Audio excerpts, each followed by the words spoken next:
Prophet Yusuf alayhi salam, the reunion.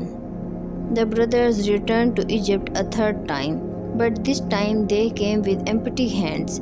The famine had crushed them completely. They stood before Yusuf alayhi salam, still not recognizing him, and begged him for grain, saying, "Give us charity, Allah reward those who give to people in need." Then Yusuf alayhi salam asked them something that stopped them cold. "Do you remember what you did to Yusuf and his brother back when you know better?" Shocked, they said, Are you Yusuf?" He answered simply, "I am Yusuf, and this is my brother beside me. Allah had been gracious to us." Overwhelmed with shame, the brothers said, "By Allah, Allah has raised you above us, and we were totally wrong." But Yusuf alayhi salam did not hold it against them.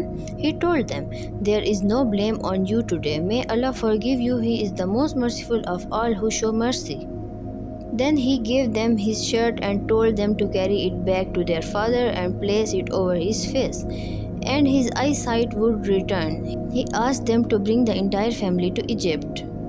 Back in Canaan, before the caravan even arrived, Yaqub alayhi salam turned to those around him and said, "I sense the scent of Yusuf, even if you think I am just a foolish old man clinging to hope." His sons dismissed it as the same old grief.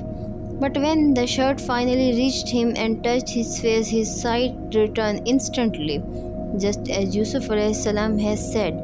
Yaqub alayhi salam told them gently, "Did not I tell you, I know things from Allah that you do not?" The whole family then made the journey to Egypt. Yusuf alayhi salam came out to meet them and welcomed them warmly, saying, "Enter Egypt, and if Allah wills, you are all safe here now." In that moment, Yusuf alayhi salam turned to Allah in gratitude, saying, "My Lord was so good to me. He brought me up out of that prison and brought you to me after Shaitan had torn me and my brothers apart. My Lord is gentle in the way He arranges things." He then prayed, "Maker of the heavens and the earth, you are my protector in this life and the next. Let me die as one who submitted to you and join me with the righteous." This is the story of Allah Himself, called the most beautiful story ever told, a story of patience through betrayal, faith through hardship, and mercy that triumphs over every wrong. The boy who was thrown into well, sold as a slave, and forgotten in prison was raised by Allah above all of it and gave back everything and more. May Allah help us carrying the same patience, the same trust, and the same forgiveness in our own lives.